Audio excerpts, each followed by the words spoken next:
Now it's time for us to move from first normal form to the second normal form. This will be interesting. The second normal form is a bit more complicated, but we'll go through it step by step. There are many definitions of second normal form, all of them correct. Let's go through a few. The Murac textbook says that every non-key column must depend on the entire primary key. Okay. Tutorials Point says that a table can be in second normal form only if a table is in first normal form and every non-key attribute is fully dependent on the primary key. Okay, also correct. But I prefer to use a more formal definition, and while it might seem harder to grasp, it is exactly the correct one. And so a table is in second normal form if it is in first normal form, and no non-prime attribute is dependent on any proper subset of any candidate key of the table.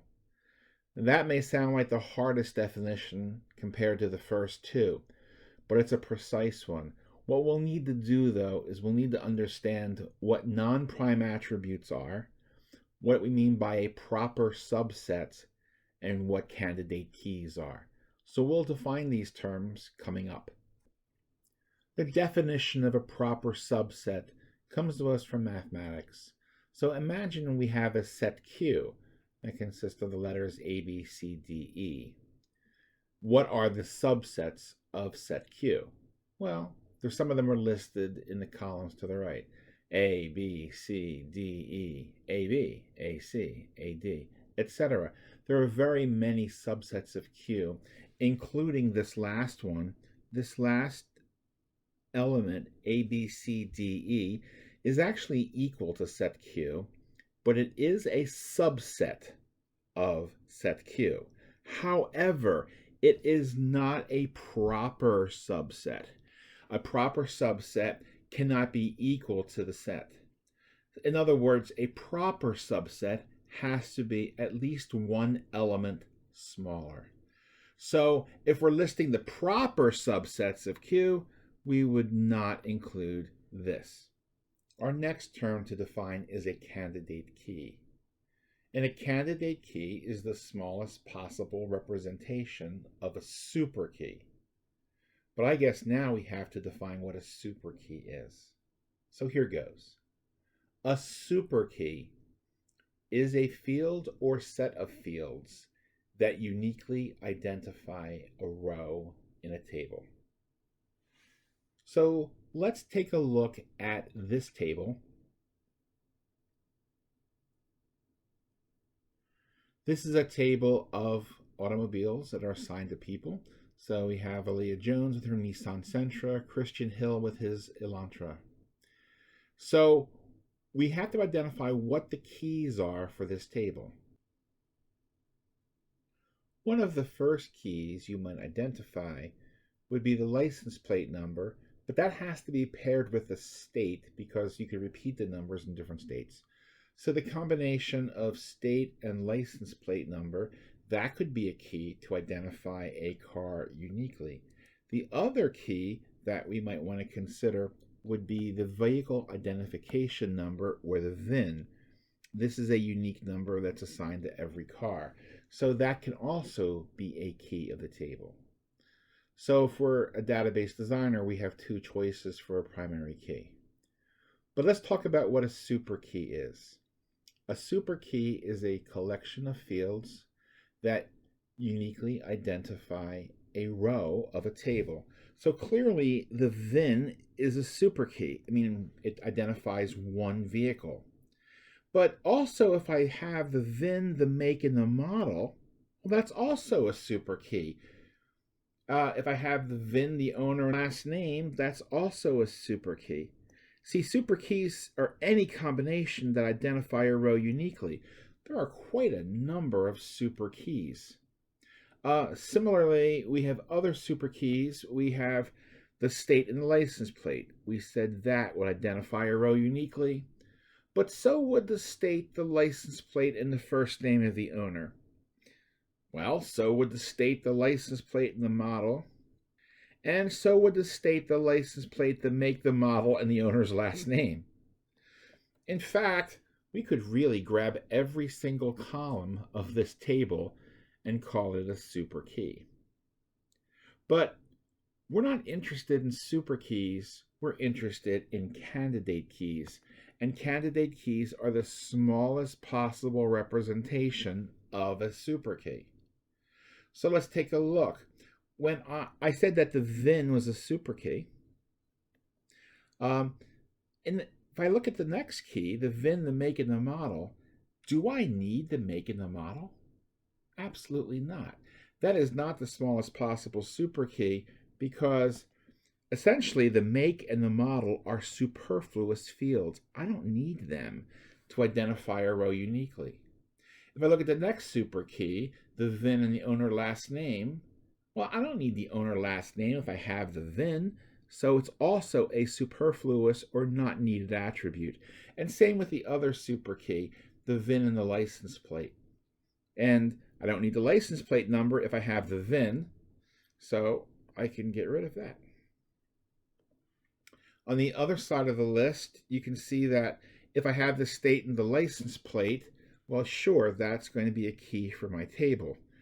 If I look at the state, the license plate, the owner first name, it's also a super key, but it is not a candidate key because a candidate key is the smallest possible super key. I don't need this. Similarly, I don't need the model. Similarly, I don't need all of this information. So when we're talking about candidate keys, we're really talking about keys that uniquely identify a row in the table, but do not have any superfluous attributes. So for me, there are two candidate keys. The VIN number is one, and the state and the license plate is the other. Second normal form is complicated, but you don't always have to evaluate for it. Second normal form only applies if you have this proper subset of any candidate key.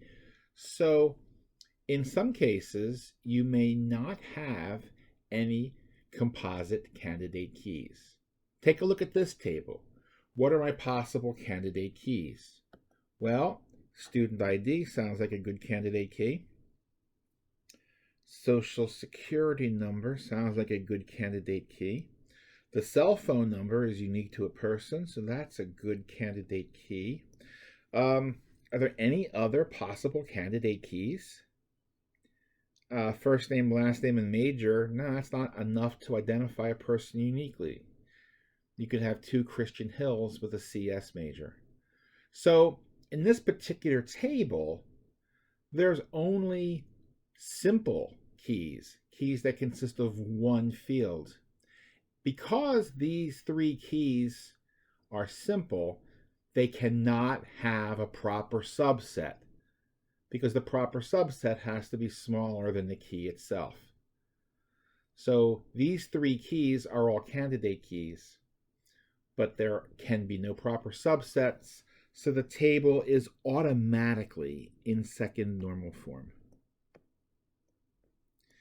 Now, please be aware of the fact that when you're analyzing second normal form, you have to seek out every single candidate key. You can't just stop after you find one key.